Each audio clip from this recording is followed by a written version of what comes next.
Hi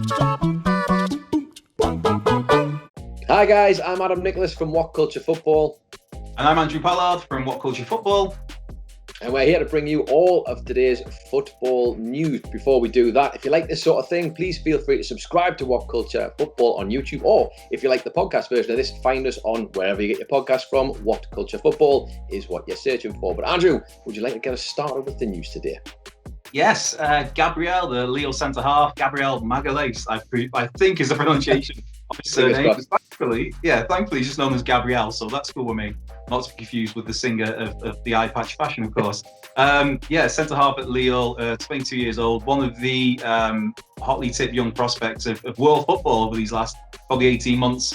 And a long-term target for Arsenal with a deal kind of in place, but there's a hitch, there's a catch that Arsenal have agreed a fee, depending on where you read, between 25 to 27 million pounds or euros.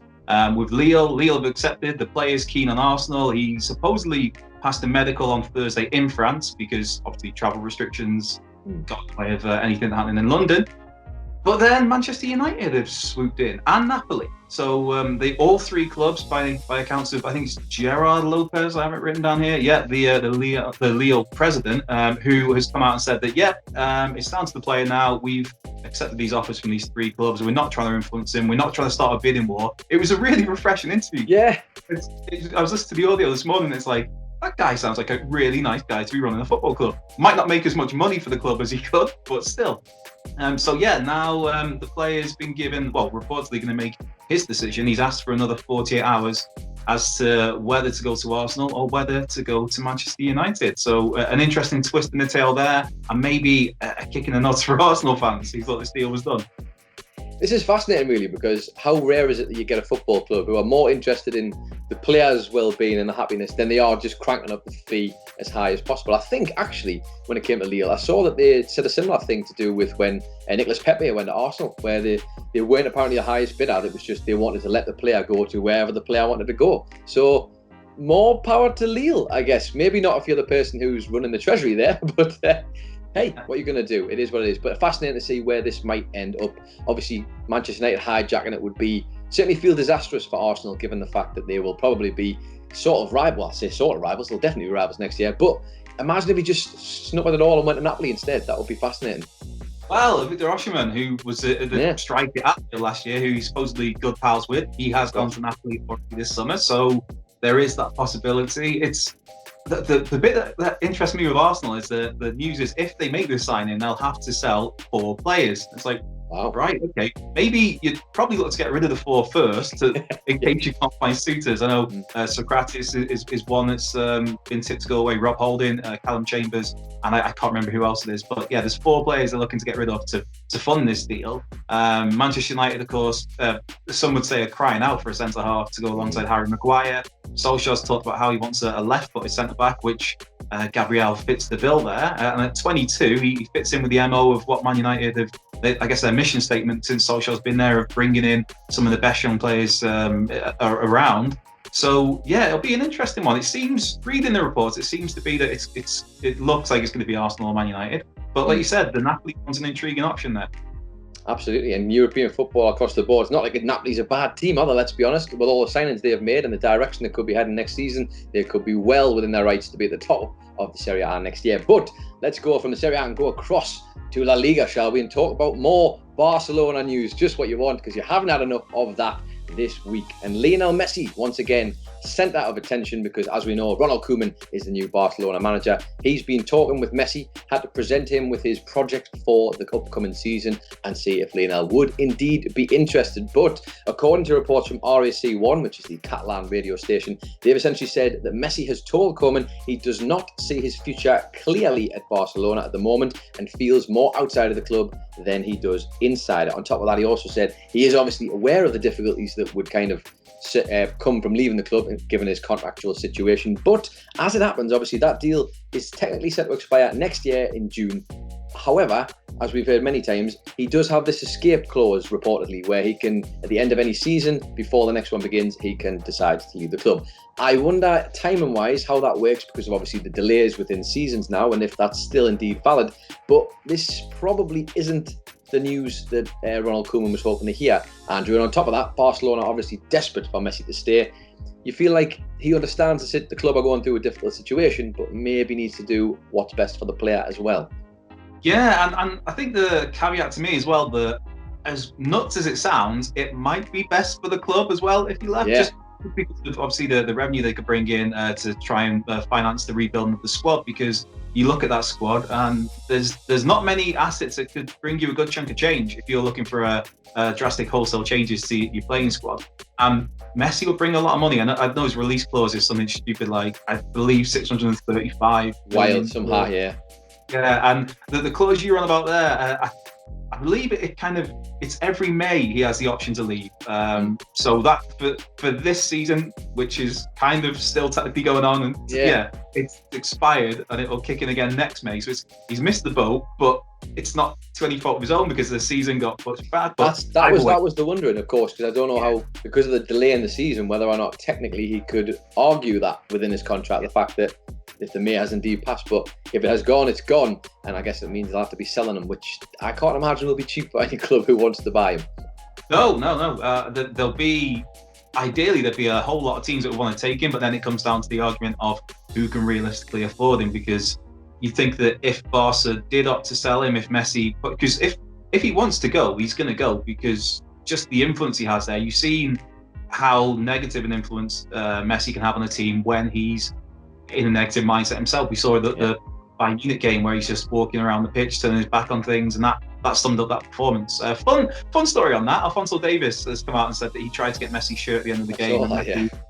He basically said he looked a bit miserable and said no. It's like, okay, maybe next time. I can understand that. Yeah, you've just been humiliated, and you've not really had a kick of the ball against this young up and coming left back who's had you in his back pocket. But yeah, I think if Messi wants to go, he goes. And it is, do you think who can afford him?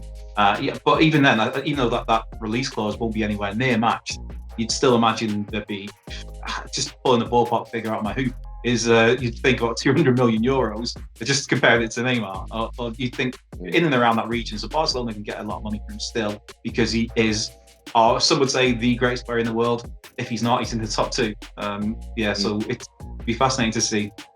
But Koeman has, of course, been focusing on the things that he is going to be able to use at his disposal at the club. And I believe you got some updates regarding the sort of future trajectory, I guess, for Frenkie de Jong as well at Barcelona. Yeah, Frenkie de Jong, who he had a few injury blips here and there in his first season. Barca, after signing for Ajax, obviously last summer, but he still managed to play, when you look into it, across all competitions. I think it was 42 games, 42 appearances he made. So it's a lot, and a lot of that was alongside a certain Sergio Busquets, who played 43 games. But Koeman, this isn't one of those where, it's newspaper talk. It's like, no, there isn't. There's a video interview with Ronald Koeman where he says, as it's translated from Dutch, that basically his view for the future is to have Frenkie de Jong in that Sergio Busquets role. So I guess as the base of midfield, who he's going to be dictating the tempo of the team going forward. He's going to be that pivotal part that is there to just to get things going, to calm things down, to link the defence to the midfield, to spot the balls through for maybe Messi, whoever's playing up front for them. And it kind of rings true with what Barcelona have said in the last week or so about how that basically there's only 4 players really that they don't want to sell, and Frenkie de Jong is one of them. And everybody else, they're open to offers really. And there's talk of Busquets maybe being somebody that would leave, Gerard Piqué, Jordi Alba, all these mainstays of Barcelona over the last decade, are all, their futures are in massive doubt. And this, for Sergio Busquets, throws his future into even more doubt. And they're both very similar players, because Frenkie de Jong started as a centre-half. His first 2 seasons at Ajax, he's played as a centre-half, often alongside Matthijs de Ligt. And Sergio Busquets is somebody who's been able to fill in at centre-half. They both have that similar style to them in just their pacing and their intelligence. And it looks like, Koeman's making his mark straight away, putting his identity on the team. Koeman, of course, gave Frenkie de Jong his international debut for the Netherlands. And me and Adam Wilborn talked about this yesterday, is Ronald Koeman, with the players he's looking at and he's been rumoured with, they're all players that he trusts, because most of them are Dutch, and he's managed them for the Netherlands. And this is it's a big responsibility put on Frenkie de Jong's shoulders, but obviously Ronald Koeman thinks he can handle it. I think so, and it's you kind of want to see him going for these players who are of the younger generation. Frenkie de Jong's a fantastic player. Yes, he might have been a difficult, or certainly not the best season for him at Barcelona, maybe that he would have wanted, but still, the potential is there. And you'd think with a manager he feels comfortable with, in a role he probably feels comfortable with too, he could definitely be the future of Barcelona, and I don't think they regret keeping him in that position. However, let me tell you about someone, Andrew, who they will not be getting at Barcelona. They probably, to be honest, I still would have had him at most teams across the world. We'll get to that in just a second. Let's talk about Edinson Cavani, because Edinson Cavani has indeed signed, or I should say, has almost signed for Benfica. This is reports coming from Gianluca Di Marzio, who is the Italian sports journalist, who essentially said that Cavani is very close to signing with Benfica and is potentially heading over to Lisbon on Monday after the Champions League final, which of course features Bayern and his ex or current club, I guess, Paris Saint-Germain, because his contract has indeed expired from there. And basically, it's supposed to be a 3-year contract worth €10 million per season that is being readied for Cavani when he gets there on Monday. But as we know, there's a long way until Monday. It's only Friday, so who knows? Anything could happen still. But if he does go, I mean, some of the players that they've already signed this would be another great bounty for them, because they've already signed Jan Vertonghen from Tottenham, they've signed the Brazilian Everton from Grêmio, and of course they've signed Luca Waldschmidt from FC Freiburg. 3 great signings already there. Adding Cavani, yeah, who, by the way, is a fantastic striker still, regardless of age. This is some hellish coups that Benfica could be involved in getting with, yeah. Yeah, I mean, there was rumblings that they were going to go hard this summer to mount a serious challenge for Porto after going second to Porto last season in Liga NOS. And the signings you talked about there, I think Everton's such an exciting signing for them. But Vertonghen, I love Jan Vertonghen. I waxed lyrical about him a couple of weeks or last week. All the weeks merging into one. But yeah, Cavani, is that weird thing where you talk about his Paris Saint-Germain situation? It's kind of like if you break up with a partner and you move out, you're going to go back and get some stuff at some point. I think we could say it's complicated. It's probably a good way to put it. yeah. If it's a Facebook relationship, it's complicated sort of thing. But yeah, Cavani on a free transfer. I mean, like you said, I think you'd look at most people in the world will take him at 33. There was talk briefly of maybe Leeds putting in an offer, and maybe they did. But yeah, it's a great get for Benfica. That guy's got a lot of goals still in him, even at 33. And for him, it's $10 million a year for him in wages. That's a cracking deal. Absolutely good money for him because of the free transfer. And let's be honest, Andrew, if we're all talking about it, you'd have him at any club. Any club in the Premier League would have been happy to have Edinson Cavani. I know I would have at Newcastle, and I know you would have had him at Wrexham as well. I'm just not suggesting he would have gone, but I think it certainly could have been a deal. But that is all of our news for today. If you like more of that sort of thing, please do subscribe to our YouTube channel, WhatCulture Football. You can find us there. Or indeed, if you like it as a podcast, subscribe to the podcast, WhatCulture Football. But that's been your football news. I was going to call it wrestling news there. You can tell I've been doing far too much stuff today. That is your football news for today. I have been Adam Nicholas. That has been Andrew Pollard. Where can they find you on Twitter, Andrew Pollard? At Cultured Left Peg. Excellent. You can find me on Twitter at It's Adam Nicholas. But for now, thank you very much for watching, and we will see you next time.